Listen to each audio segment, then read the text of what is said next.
रामधारी गुप्ता उच्च गति अभ्यास खंड 1 प्रतिलेखन संख्या 7576 स्पीड 100 शब्द प्रति मिनट। Ready start.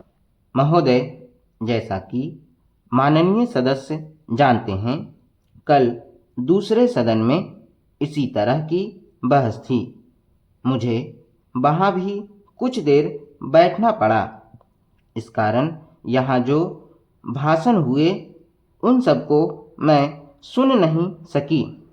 मुझे सुनकर दुख है कि कुछ माननीय सदस्यों ने इस अवसर पर भी हमारे विदेशी विभाग को बुरा भला कहा।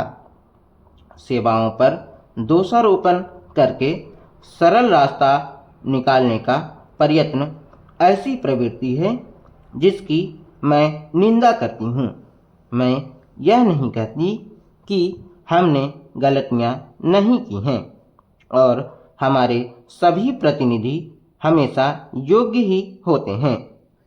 जब गलती हो तो हमें उसे अवश्य बताना चाहिए, लेकिन सदा आलोचना करते रहने से निरुत्साह पैदा होता है और मनोबल गिरता है।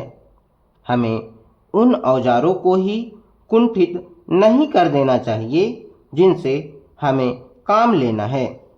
देश और विदेश में हमें काम तो करना ही है। हम अच्छी तरह जानते हैं कि पाकिस्तान के शासकों को दी गई हर सहायता बांग्लादेश के निर्दोष लोगों के विरुद्ध इस्तेमाल की जाएगी। इस अवसर पर हमारे प्रतिनिधियों ने परिश्रम से बहुत अच्छा काम किया है। प्रस्तुत परिस्थितियों में भी वे जितने प्रभावी हो सकते थे हुए हैं। कुछ सरकारों के विचार निश्चित हैं और यदि उनमें सहानुभूति भी पैदा की जाए तो भी वे इस प्रकार के मामले में कोई स्पष्ट बात कहने को तैयार नहीं होंगे। मैं कहना चाहूँगी कि हमारी उन सेवाओं ने जो वर्तमान स्थिति से निपटने में जुटी हैं, साहस और समर्पण का परिचय दिया है। यदि कुछ माननीय सदस्यों को गाली देकर और सरकार पर साहस, दिशा और यहाँ तक कि समझ की कमी का आरोप लगाकर कुछ संतोष मिलता है तो मैं उन्हें इससे वंचित नहीं करना चाहती। कुछ सदस्यों के लिए हिम्मत का अर्थ गले की ताकत और भावुकता की भाषा है। काश की जिंदगी इतनी ही सरल होती। इस सरकार में बहुत से दोष हो सकते हैं, लेकिन उसमें साहस की कमी नहीं है, ना ही यह आवश्यकता के अनुसार जोखिम उठाने से डरती है।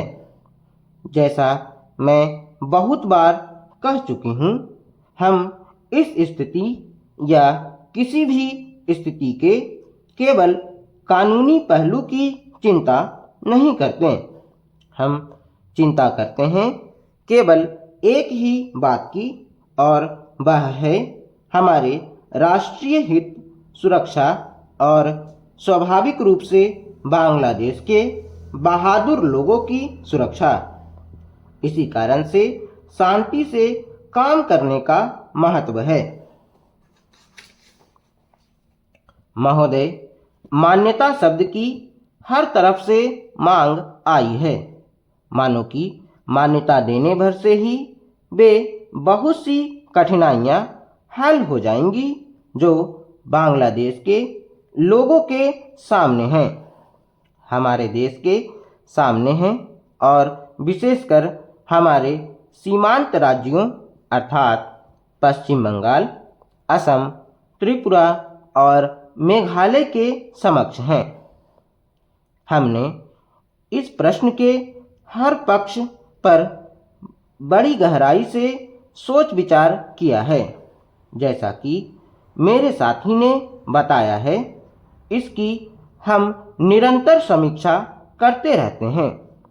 हम इसकी प्रतीक्षा नहीं करते कि दूसरे देश इस विषय में क्या करते हैं।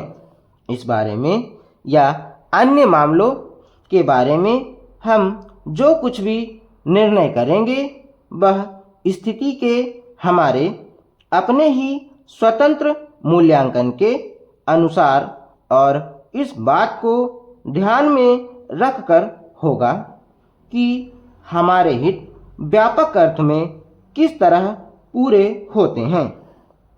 कल मैं अपनी वर्तमान कठिनाइयों में से संभावित खतरों और बोझों के बारे में जानबूझकर बहुत संयत भाषा में बोली थी।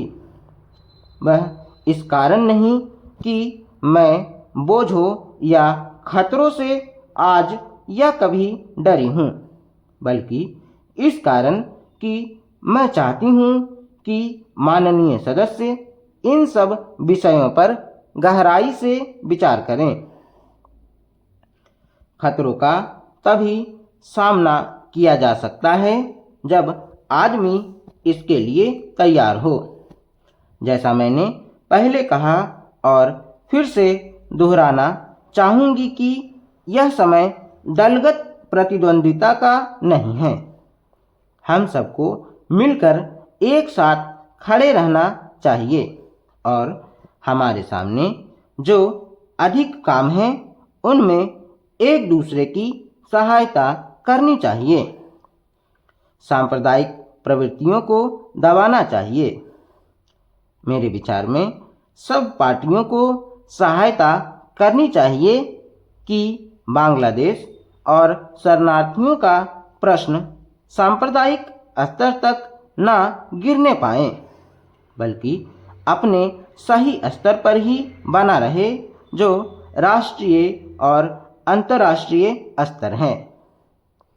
मैं इन प्रश्नों और अन्य घटनाओं के बारे में विरोधी दलों के नेताओं और सदन के अन्य सदस्यों से संबंध बनाए रहूँगी।